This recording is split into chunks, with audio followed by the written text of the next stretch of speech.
Welcome, friends, to the Girl Mom Podcast. This is Kari, your host. Now, if I've learned anything in almost 20 years of parenting, it's that different seasons call for different ways of showing love. With teenagers, there's a lot of mystery because we're never quite sure what their mood will be. Will they receive our hug or push us away? Will they share what's going on in their life or make us wonder and guess? Every child and home are different, but what's true across the board is that all teenagers crave the love of their parents, even when they don't act like it. Here are 10 quick ways to show that you care as your little girl or your little boy becomes an adolescent. Thanks for tuning in and enjoy the show. When my daughter first became a teenager, she did something that initially baffled me. It happened when she was tired or had just woken up. She'd stand in front of me, drop her head, and not say a word. When I asked a question, she'd mumble or shrug. I could tell she wanted something, but I didn't know what. And then one day it hit me. I noticed her body was leaning toward me ever so slightly and waiting for me to respond. I realized then that what she wanted was something I hadn't given her in quite a while. A big maternal hug. After this epiphany, I formed a game plan in my head. I knew what to do when she planted her tired body in front of me. You want a hug, kid? Well, I will show you one of those. I'd wrap my arms around my daughter and hold her as tightly as I could. I'd embrace her as long as she let me. I knew my instincts were right when my daughter relaxed in my arms. In these moments, I was her safe place, a source of comfort when she was tired. Sometimes she didn't hug me back, and I didn't take this personally because I knew the hidden truth.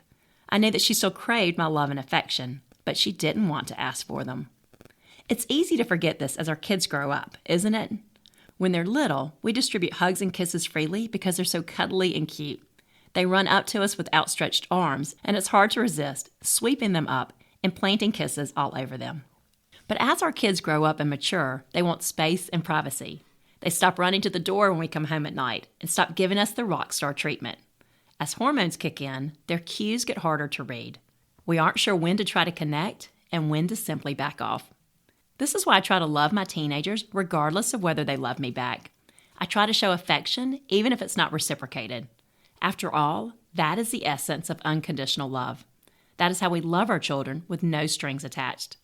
Showing love to a teenager without cramping their style is not always easy.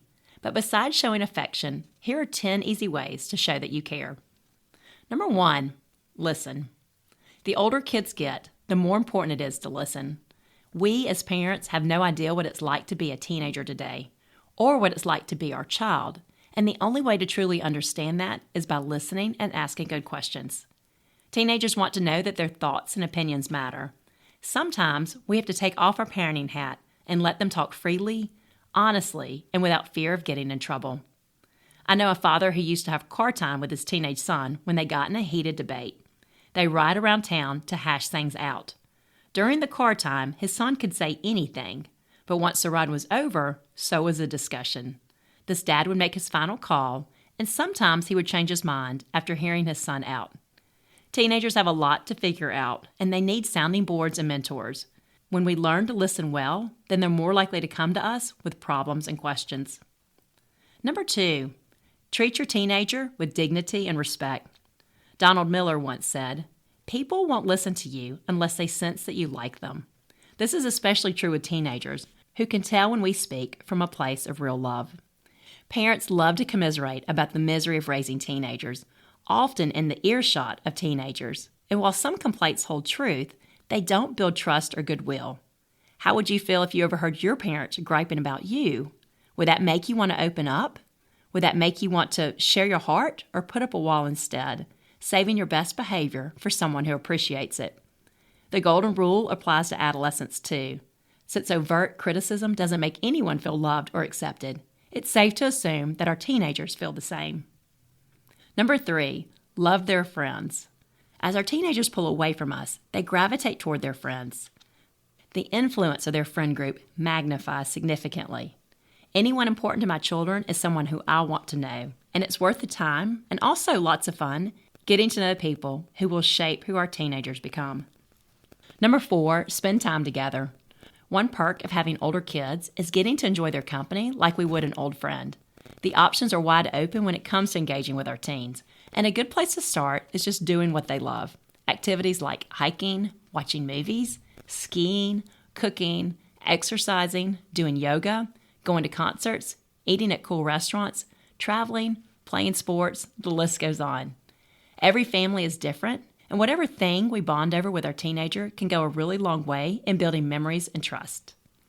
Number 5, surround them with empowering adults. It's been said that it takes 5 adults consistently present in a child's life to help raise a healthy child.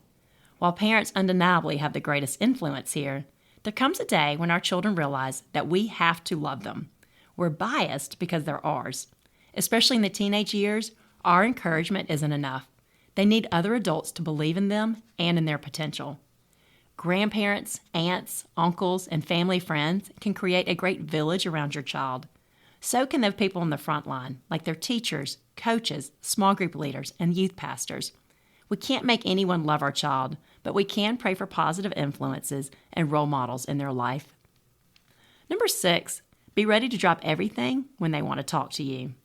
Teenagers often want to talk at the most inopportune times, and if we don't take these opportunities when they come, they may not come again. My friend, who is a single working mom, grabs moments with her teenagers, even when they're not convenient. It's like I'm always on standby, she says, and thankfully I can be on standby working from home. She says her best moments are always impromptu, and sometimes she'll simply put the dishes down and watch a football game with her son. Even if they don't talk, she knows that being in close proximity and intentionally spending time with him helps deepen the relationship. Number 7, show tough love when necessary.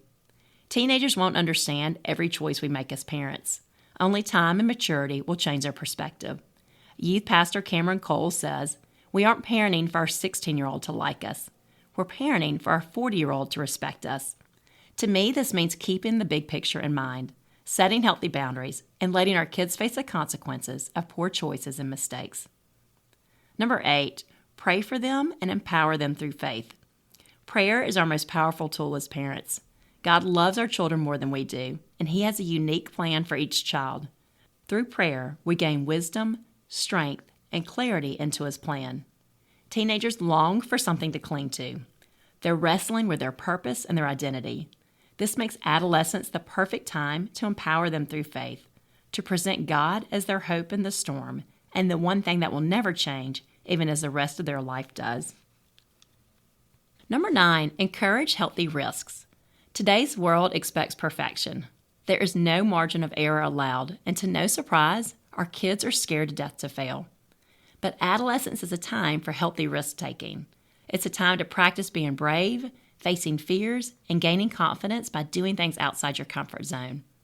As parents, we can help our teenagers overcome a fear of failure by explaining that failure is part of their story, but not the end of their story.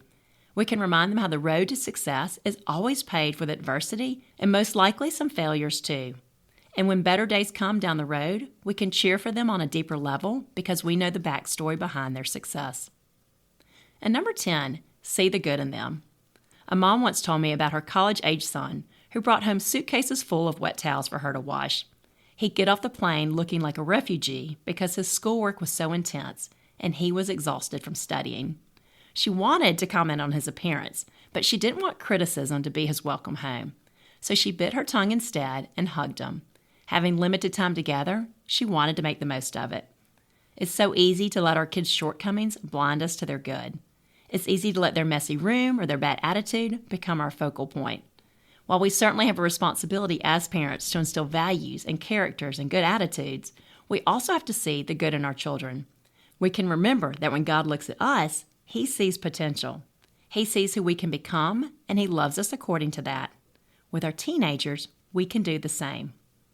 In short, there's no perfect science to loving a teenager because every teenager is unique and has a unique love language. Appearances can be deceiving, and just because a teenager looks grown up and totally self-sufficient doesn't mean that they don't still have emotional needs. Just because they don't try to connect with their parents or ask us to be at their game doesn't mean that they don't want us present and engaged in their life, cheering them on as only a parent can do. Teenagers may ask for a later curfew or more money, but they don't always ask for the things that they need most. So even if my hugs and my kisses go unreciprocated, I'll keep giving them to my teenagers. I'll remind my girls that they are unconditionally loved, and I'll savor the moments when they do relax in my arms and silently tell me that even though they are growing up, they still enjoy their mom.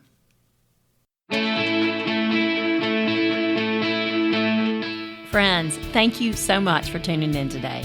I am really grateful to have you here. And if you enjoyed the show, please follow the Girl Mom Podcast on iTunes or wherever you listen and leave a ratings or review so others can find these messages too. Also, please remember to pre-order my new book for moms, written for girl moms and for boy moms, that releases April 5th. The book is called More Than a Mom: How Prioritizing Your Wellness Helps You and Your Family Thrive. And this book is all about taking care of your inner wellness and letting your children witness your journey to become the best version of you. You can find the link to this book and my other books in the show notes. Thanks again for your support, and have a great day.